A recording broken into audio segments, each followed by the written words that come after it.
A partir de uma busca de intervenção no cotidiano das pessoas do calçadão da Rua Alfred, o artista ficou distribuindo papéis para que os pedestres escrevessem um segredo, enquanto todo o processo era gravado. Um vídeo, uma série de fotografias e muitos bilhetes pessoais originaram um trabalho de arte, com uma intervenção intuitiva. As pessoas que passaram pela exposição puderam contar também seus segredos. Boa noite, está começando mais um Culto Circuito e hoje eu converso com os artistas Rodrigo Souza e Davi Azevedo, autores da intervenção Conte-me um Segredo. Sejam bem-vindos, Rodrigo, Davi, ao programa Culto Circuito. Vamos lá, vocês utilizaram como cenário urbano o calçadão da Rua Alfred. Rodrigo, por que vocês trabalharam diretamente, exatamente no centro, no miolo da cidade de Juiz de Fora? O calçadão, como o miolo que você falou da cidade de Juiz de Fora, ele, por lá passam todos os dias todos os tipos de pessoas, sejam de todas as classes, todas as idades. Então, a ideia de intervir no centro da cidade, no calçadão, como esse meio para a gente fazer essa intervenção, foi exatamente de tentar atingir o maior número de pessoas possível, assim, para tentar recolher segredos de mais diversos possíveis. Davi, por que segredo? Uma coisa tão difícil, que um segredo é um segredo. Por que vocês quiseram tirar esses segredos das pessoas para que se tornasse um trabalho de arte? A gente queria utilizar o segredo como se fosse uma forma também de identificação da pessoa. O segredo é algo íntimo da pessoa, mas é algo também que pode revelar sobre ela. Ou, por exemplo, destruir uma imagem. Não destruir, assim, mas modificar a imagem da pessoa. Às vezes aquela pessoa que você tem como uma boa pessoa tem um segredo ruim. Mas também como algo íntimo mesmo, revelar esse íntimo da pessoa. Então, alguns segredos a gente nem sabe por que era segredo mesmo, que era uma coisa tão simples, mas a pessoa teria vergonha de expor. A gente não sabe o motivo, mas ela teria algum motivo para esconder ele. Alguns segredos tinham algum motivo de ser escondido, outros não. Houve alguma intenção em transformar esse trabalho de vocês num confessionário? Não teve. Não, acho que porque o confessionário ainda tem uma relação ainda de, tipo, a pessoa entra, você ouve, assim, né?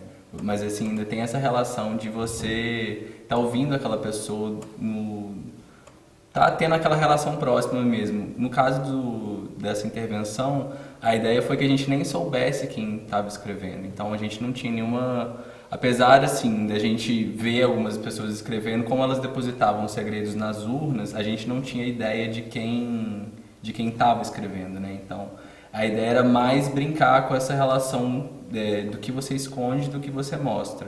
Não tanto para, sei lá, servir como esse depósito, assim, de confissões, assim. Mas acaba que é também, né? As pessoas confessam várias coisas que elas fizeram, mas a ideia não era tanto de confissão, assim, era mais de você contar. Você, sei lá, liberar um segredo e contar, para brincar com essa ideia da imagem. E o que vocês observaram nessa relação dos segredos? Perceberam alguma coisa diferente nas pessoas? Não, diferente sim, porque cada segredo era bem diferente. Mas a gente reparou que tinha muitos segredos, igual eu já tinha te falado, que eram super simples. Por exemplo, eu não sei mexer na internet, que era algo que afetava a pessoa de alguma forma. E a gente não queria entender, mas era algo que, sei lá, era uma questão mesmo, por que essa pessoa era um segredo isso para ela. E outros segredos, sim, a gente entendia, assim, que era um segredo, e a gente também buscou manter não conhecer as pessoas, quer dizer, a gente tinha contato com elas, mas a gente não conhecia, a forma mesmo de ter o contato. Pessoas totalmente anônimas, né? Isso. Eram as pessoas que se dispunham as pessoas que percebiam que o Rodrigo estava na rua, porque ele estava com um colete escrito Conte-me um Segredo, um colete igual dessas pessoas que ficam compra o ouro. Então as pessoas que reparavam nele também, e as pessoas escreviam. A única forma que a gente tinha de perceber quem era a pessoa seria pela letra, mas nós não conhecíamos praticamente ninguém que passava. Os bilhetes não eram assinados? Não. Atrás dos bilhetes a gente explicava que era um projeto da Lei Murilo Mendes, que era para a pessoa contar um segredo, e a gente pedia nenhum tipo de identificação, tanto que alguns segredos as pessoas contavam sobre outras pessoas, aí a gente não colocou.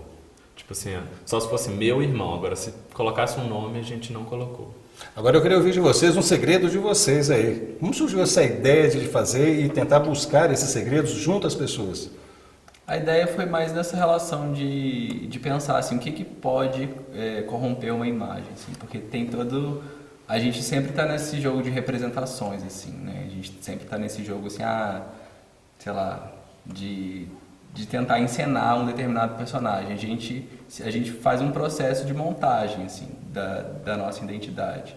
Então a gente pensou assim, o que a gente pode pensar que pode talvez corromper uma determinada imagem que a gente monta. Não no sentido, tipo assim, vou desmascarar uma pessoa, mas no sentido de brincar com essa noção entre o que você mostra, o que você oculta e o que pode corromper mesmo toda essa montagem e essa construção que a gente faz, né? Porque, sei lá, o segredo é uma coisa íntima que a gente resolve não contar para as pessoas por milhões de motivos, por milhões de, sei lá, eu não conto, sei lá, que eu posso fumar escondido pro meu neto, porque, sei lá, eu acho que ele pode não fumar e, sei lá, ter uma vida mais saudável, etc.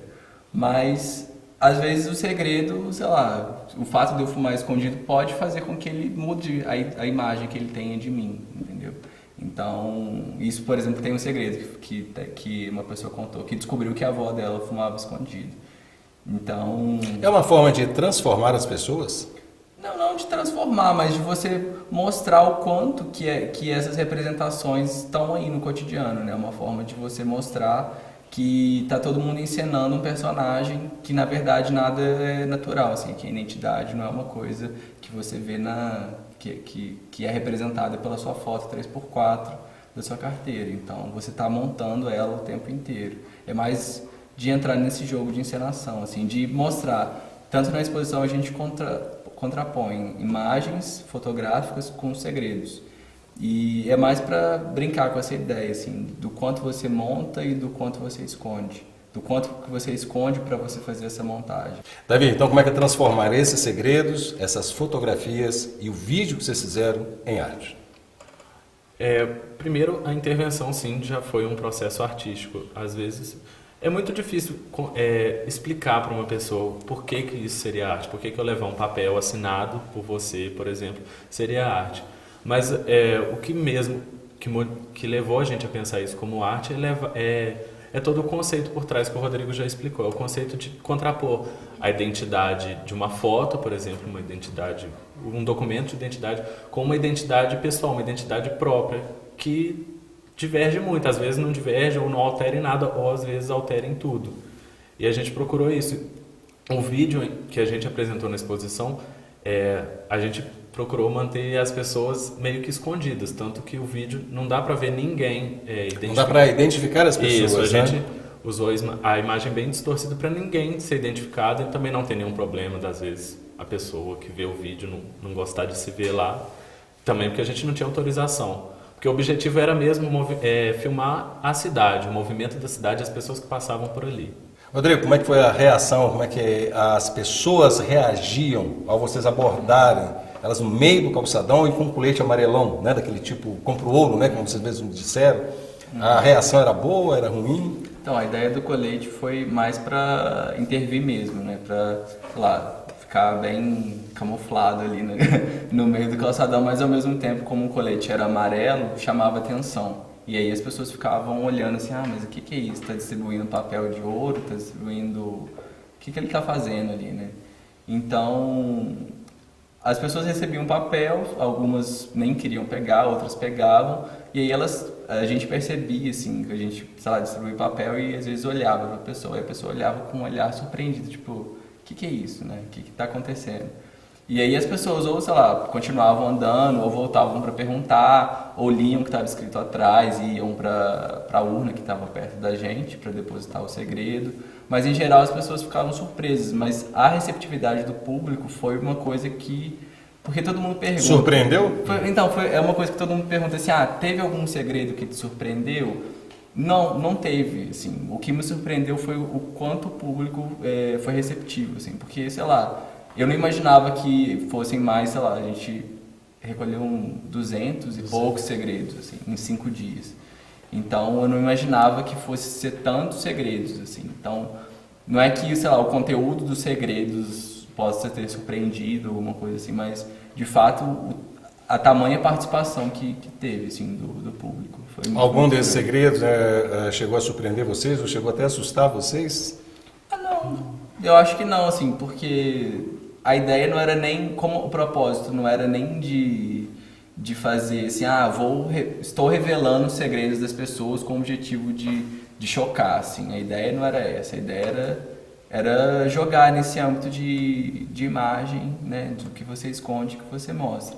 Então, assim, eu diria que não, assim, tem milhões de segredos, mas sei lá, tem uns segredos mais pornográficos, uns segredos mais pesados, outros segredos mais leves, mas assim, é tudo possível de acontecer, sabe? É tudo óbvio que determinados segredos te movem, te afetam mais do que outros, mas assim, uma surpresa do tipo assim, nossa, que coisa absurda, né? Eu acho que não. Mas teve um segredo que eu fiquei bem triste depois que eu li, que foi tipo, eu amo meu irmão e ele não sabe disso, eu tenho certeza que ele não sabe disso. Então eu fiquei assim, gente, uma coisa tão banal, você amar um irmão, mas ele não saber que você gosta dele, que você tem um carinho por ele. Eu fiquei bem, sabe, você fica refletindo alguns você dá risada. As pessoas quando iam na exposição ficavam horas lá, porque ficavam rindo e tinha pessoas que ficavam assim pensando, ficavam refletindo mesmo. Esse foi um que eu, por exemplo, fiquei refletindo muito tempo, assim. Tipo, Sobre o texto escrito pelas pessoas? Isso, sobre o texto. Porque a exposição ela era bem interativa, as pessoas iam caminhando e passando pelos segredos. E, por exemplo, na noite do lançamento, tinha pessoas que ficaram lá mais de 1 hora rodando. E era um espaço, a galeria não é um espaço tão grande assim, mas é porque era uma variedade muito grande e as pessoas tinham aquela curiosidade. Mas alguns levavam a gente a refletir muito sobre a situação mesmo de relação entre pessoas. Vocês estabeleceram, né, o projeto de vocês estabeleceu alguma faixa etária, jovens, mais os idosos? Não. Era para todo tipo de gente, assim, toda gente que se interessasse. Mas obviamente que na exposição a gente utilizou uma estratégia, assim, que por exemplo, vai que uma criança quer ir na exposição e aí os pais vão ficar preocupados assim, ela não pode ver nada pornográfico. Então a gente, como os segredos ficavam suspensos, a gente colocava uns segredos mais pornográficos, assim, mais altos, porque não dava para criança ver. Em locais onde as crianças pudessem acessar, né? Exatamente. Então, assim, tanto a intervenção, tanto que, sei lá, tinha, às vezes, umas pessoas, sei lá, de 10, 11 anos iam lá e escreviam segredos também, gente jovem, gente mais idosa, gente, sei lá, adulto, sabe? Todo mundo, assim. Rodrigo, foi possível identificar a faixa etária da maioria das pessoas que contavam seus próprios segredos? Então, como os segredos eram anônimos, a gente não sabia, não tinha como identificar. E mesmo a gente estando no calçadão, como a gente estava envolvido, o Davi estava envolvido na filmagem, eu estava distribuindo os papéis, às vezes, porque os papéis de reposição, para a gente distribuir mais e mais, os segredos ficavam dentro dessa urna que a gente coletava, que as pessoas colocavam os segredos nela. Então, às vezes, a gente abria a urna para pegar mais papéis, para distribuir, e aí, sei lá, quando a gente acabou de chegar no calçadão, sei lá, na quarta-feira, na terça-feira, teve um dia que a gente acabou de chegar no calçadão, e aí a gente foi para distribuir, na hora que a gente foi, ninguém tinha parado, abordado nada, e quando a gente foi ver dentro da urna, assim, já tinham, sei lá, 2 segredos, 3 segredos, que a gente não viu as pessoas colocando. Quer dizer, a maior parte das vezes a gente não via também. A gente via assim, alguém no lá escrevendo, mas assim, a gente não parava nem para identificar quem era também, sabe? Então, a gente não sabe. Mas foi fácil perceber que muitas pessoas ainda querem contar seus próprios segredos, né? Mesmo que seja anonimamente, né? É verdade.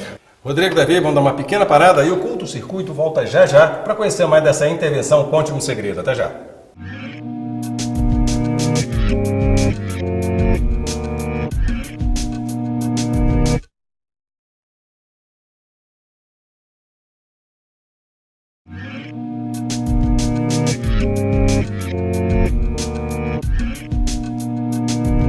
Voltamos com o Culto Circuito. No programa de hoje eu converso com Rodrigo Souza e Davi Azevedo, artistas e autores da intervenção Conte-me um Segredo. Bom, nós falamos no bloco anterior do trabalho, como ele foi executado no calçadão, né, no centro da cidade. Mas vocês utilizaram também a fotografia. Como é que foi esse processo da fotografia no trabalho? As fotos a gente fez depois desse processo da intervenção. Porque no projeto original, assim, que a gente enviou para Murilo Mendes, o propósito era, assim como a gente recolheu os segredos, a gente iria recolher, sei lá, 200 fotografias 3x4. Porque para ter essa relação da imagem e da identidade, né? Porque as fotos 3x4 são utilizadas mais para identificação. Só que, como a gente pegou a Heitor de Alencar, que era uma galeria um pouco grande lá no CCBM, a gente começou a pensar assim, mas se a gente utilizar 200 fotos 3x4, não vai ser o bastante para ocupar o espaço. Então a gente começou a pensar assim, como que a gente vai poder ocupar melhor o espaço com fotografias. Então a gente preferiu tirar fotografias estilo 3x4, mas um tamanho maior, um tamanho 30x40.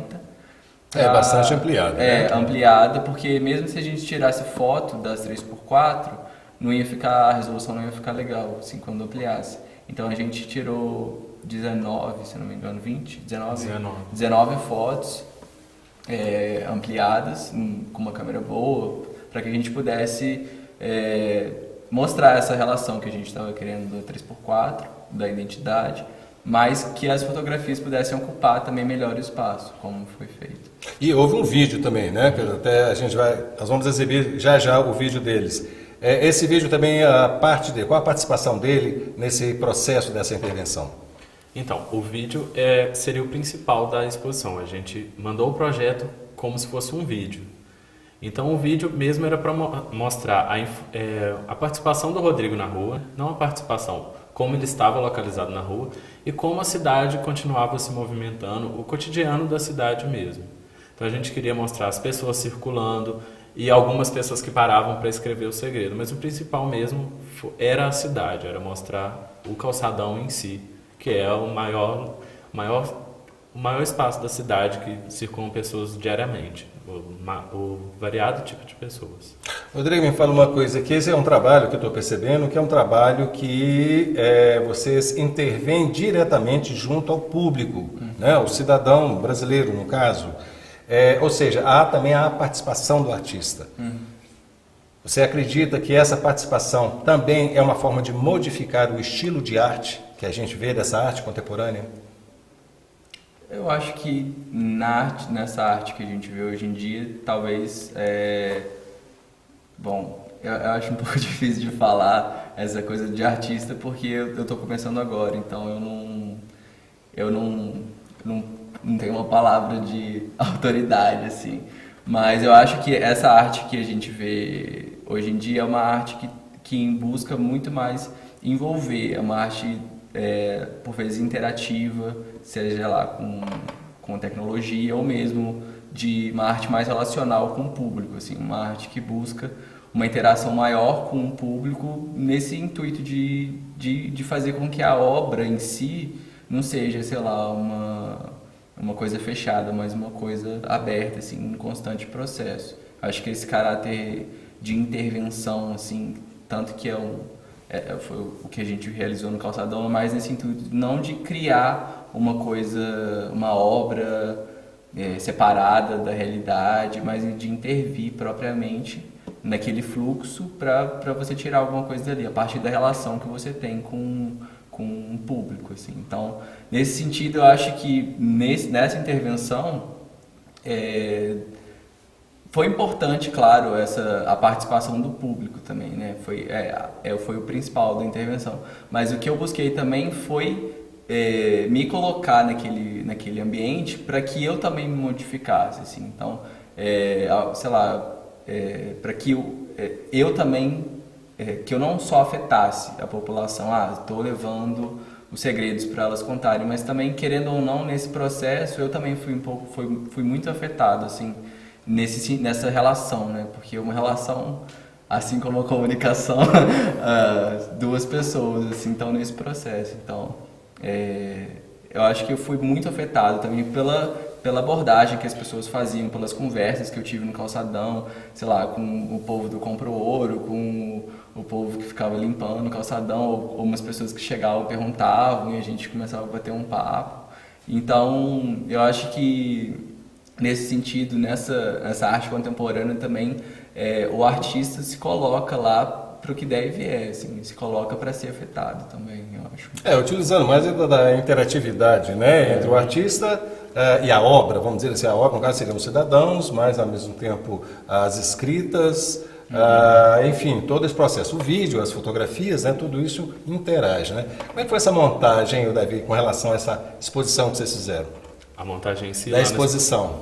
Olha, foi bem trabalhoso, porque a gente teve a ideia de suspender os segredos, não colocar em parede nem nada. Então, a gente tinha que arrumar alguma estrutura para os segredos ficarem suspensos. E a gente construiu... A gente não, os responsáveis lá do CCBM construíram uma tela, a gente comprou a tela e eles construíram uma tela. Essas telas que eles usam para construção, para galinheiro, essas coisas. Só que isso deu o maior trabalho, porque era um grande caminho, eram 2 caminhos, porque a galeria lá do espaço ela é dividida em 2, e a gente queria dos 2 lados. E isso foi o que ocupou o maior tempo na galeria. A montagem, sim, dos segredos foi até rápida, mas como a gente queria isso bem específico, que fosse suspenso, e o teto lá é muito alto, a gente demorou um bom tempo mesmo suspendendo somente a tela. A montagem mesmo da galeria foi rápida. E a recepção das pessoas ao verem seus segredos, né? Foi fácil perceber se alguém viu o próprio segredo sendo exposto? Não sei. Porque como era tudo tão anônimo, assim, sei lá, talvez alguns amigos nossos que participaram e falaram assim, meu segredo tá ali, meu segredo tá ali. Mas assim, no mas geral... também não falavam qual era o segredo, né? Não falavam, mas assim, no geral... não sei se as pessoas riam, as pessoas interagiam e tinha essa possibilidade assim da pessoa escrever enquanto a exposição estava aberta, dela escrever o segredo no papel e anexar aos que já estavam expostos. Então, sei lá, as pessoas ficavam às vezes também com receio de colocar assim, mas eu vou colocar aqui, tem um monte de gente olhando, não sei o que, elas ficavam nessa relação de medo, também, né, de revelar, mas assim, a gente não tinha como ver quem tinha contado, então era mais quem a gente conhecia mesmo, assim, que falava assim, olha, ou tinham pessoas que falavam assim, que cobravam, mas você não expôs meu segredo? Como assim? Porque a gente prefere não colocar segredos que comprometessem outras pessoas, do tipo assim, uma coisa é você dizer, minha avó foi me escondida, porque é uma avó que é uma avó, assim, no geral, e não, sei lá, a avó Maria, por exemplo, que aí, como já identifica, já restringe bastante quem é essa avó Maria, né? Quem é a Maria. Já praticamente identifica, né? A identidade da pessoa é realmente tornada pública, né? Então, a gente preferiu não expor esses segredos, assim, ou segredos que as pessoas não contavam, assim, segredos, mas, sei lá, contavam outras coisas, assim, faziam reclamações, no geral, assim. Então a gente preferiu colocar na exposição segredos que as pessoas contassem delas mesmas. Teve só uma pessoa que reconheceu de outra, porque a gente convidou o Diego, poeta, para escrever o texto de apresentação, e a gente enviou o vídeo para ele ver, para ele ter uma base para escrever. Aí ele reconheceu da namorada dele, a letra dela, que durante o vídeo tem alguns segredos que a gente escaneou e colocou lá. Aí ela veio falar com ele, meu namorado reconheceu minha letra, como assim? Mas ela também não contou o segredo pra gente qual que era, mas esse foi o único, assim, que falou que reconheceu mesmo. De onde vem essa inspiração em fazer esse tipo de trabalho interativo? Houve alguma inspiração, alguma fonte inspiradora? Que eu posso te falar agora, assim, eu não sei, assim, mas todo esse, sei lá, deixa eu pensar... Porque a gente percebe muito que o artista hoje, ele procura muito a urbanidade, né? O cenário, né? O papel de parede, ou seja, os cenários urbanos, para poder produzir e divulgar a sua arte. Até onde eu estou percebendo do trabalho de vocês, o processo foi praticamente igual a esse. Eu lembrei agora de um coletivo, chama Opa Vivará, que é um coletivo de artistas que que atuam no Rio, eles já fizeram algumas intervenções, assim, por exemplo, na Praça Tiradentes, eles eles colocaram, sei lá, fizeram como se fosse uma cozinha ali na Praça Tiradentes, e aí todo mundo que quisesse participar, sei lá, levava um alimento ou, sei lá, ia lá só para participar também, mas assim, nessa ideia da mesa e da alimentação, assim, como um lugar onde você compartilha, né? Porque durante, sei lá, o almoço, o jantar, você entra em contato com a sua família ou com amigos, etc., e você conversa. Então eles fizeram essa intervenção, né, na Praça Tiradentes, que também é no centro do Rio de Janeiro, que eles colocaram lá para quem quisesse participar. Então, sei lá, mendigo almoçava com empresário, sabe? E são relações que por a gente ficar muito fechado no cotidiano, a gente não estabelece, assim. Às vezes a gente sai de casa, vai direto pro trabalho e volta, assim, né? A gente não conversa com muita gente. Então, acho que nessas intervenções, assim, que eu pensei. Bom, já estamos no final do nosso programa. Rapidamente, o que mudou com os segredos que vocês observaram dos outros, das pessoas anônimas, com seus próprios segredos? Mudou alguma coisa em vocês? Eu acho que mudou no intuito de, sei lá, de mudar o cotidiano mesmo. E você, Davi? Olha, o que mudou em mim mesmo foi entender as pessoas, não entender no sentido de compreender, de psicólogo, entender que cada pessoa é bem diferente uma da outra, isso é óbvio, mas entender assim, que as personalidades, elas se revelam em camadas. Então, às vezes, eu vejo você, eu tenho uma personalidade, você até conversa com você, mas você tem uma outra personalidade que eu não conheço, e pode ser interessante ou não, ou pode mudar toda a minha visão. Rodrigo, Davi, parabéns pelo trabalho, pelas intervenções. Espero que isso se repita no nosso dia a dia e que os trabalhos de arte de vocês cresçam cada vez mais. Parabéns pelo serviço. Obrigado. E o Curto Circuito fica por aqui, mas continua na web. Você pode assistir aos programas anteriores no nosso canal no YouTube, além de participar e sugerir pautas através do nosso Facebook e Twitter.